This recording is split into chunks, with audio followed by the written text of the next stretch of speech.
Ever wondered what it might feel like to ride a balloon? Well, wonder no more.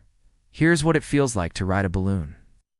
You know that feeling when you re-strapped into a roller coaster and the ride operator makes an announcement about safety procedures and you suddenly realize you might die? Yeah, that was me, except I wasn't strapped into a roller coaster. I was harnessed to a giant balloon. And instead of a ride operator, it was my 12-year-old self and a helium tank. It feels like being in the worst car crash of your life, but without the metal screams and glass shards. When the balloon began to rise, I felt an overwhelming sense of peace, mixed with the knowledge that I could die at any moment. I took a deep breath and let myself enjoy the ride.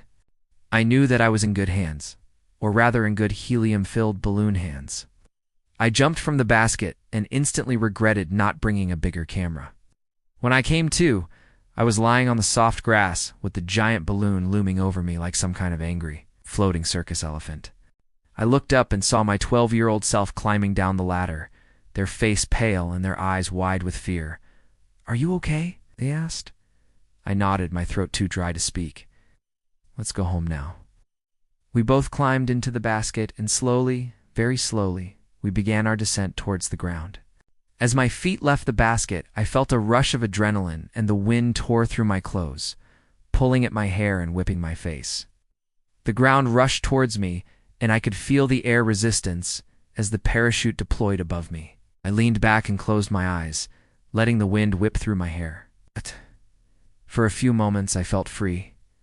As we floated higher and higher, the wind snatched at my hair, tugging it from my scalp like some kind of terrifying yet strangely erotic scalp massage.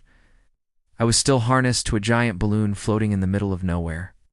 If my 12-year-old self lost control of the helium tank, we could icily float away forever. Or worse, we could crash land and I would die. That's when I remembered I had a parachute. I had survived my first ever hot air balloon ride and lived to tell the tale. Plus, I had some amazing footage for my YouTube channel. Now, who wants to go on a hot air balloon ride with me? Don't answer that.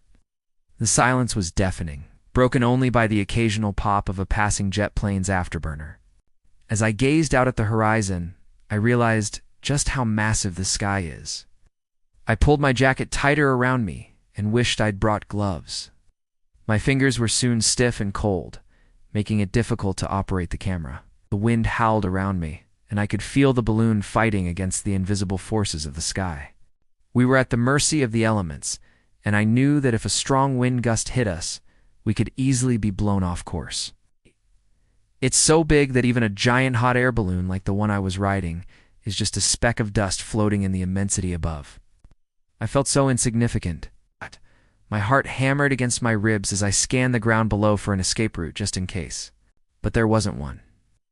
There was nothing beneath me but a rapidly shrinking world and an increasing sense of doom.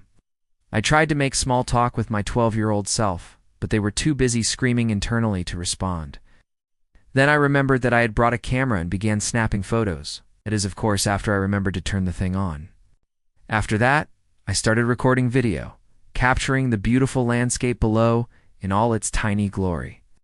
I remember thinking, if I die, this footage will be awesome to have on my YouTube channel. I didn't end up dying, but I did get some great footage for my YouTube channel.